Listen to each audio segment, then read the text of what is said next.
Do you ever get the feeling that you'd like to just pack it all in? Everything. The rat race, the frenzied struggle for that sweet smell of success. Just chuck the lot and get out where the air's fresh, back to the simple life. It's an idyllic dream, isn't it?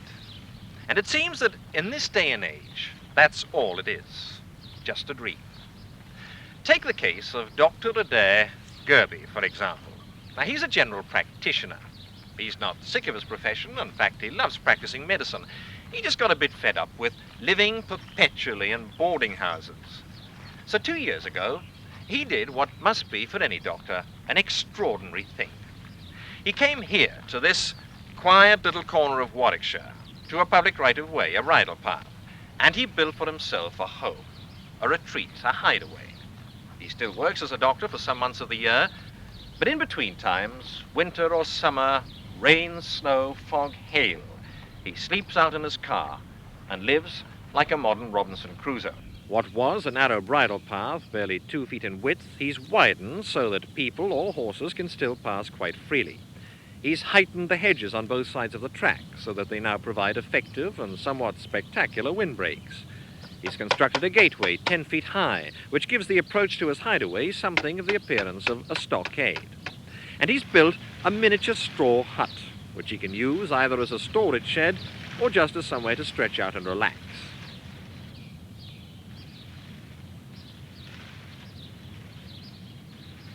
Dr. Gerby would be the last man to deny that he's rather eccentric. He does have a passionate regard for his car, for instance. In fact, he's spent hundreds of pounds on a great armory of gadgets which range from bedside lamps and barometers to a high-speed electric fan. He also takes great delight in using up spare pots of paint on tree decorations or odd bits of metal which he finds artistic or amusing. He's discovering now that his way of life has changed him to some degree as a person. Well, I've learned a good deal more about nature, animals and wildlife and things like that. I certainly am healthier. It's a healthy open-air life. And I enjoy privacy for probably the first time in my life. Real privacy and freedom of action. On a fine day, after getting up, I do my housework, clean and air the car. I wash the car, dry it down every day.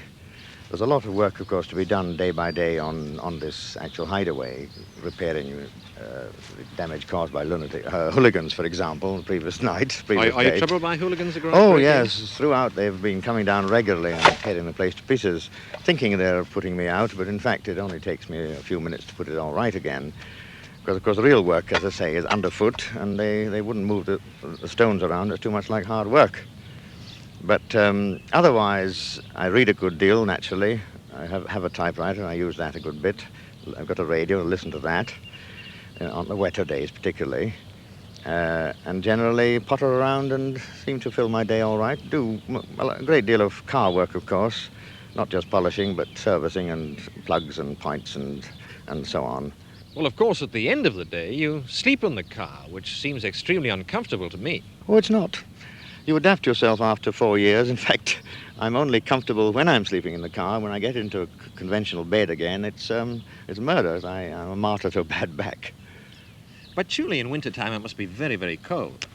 Well, everybody's cold in the winter, but no more so inside the cars. I have a heater, and the run-in operating the heater, it's a temperature of about 70 degrees inside before I lie down.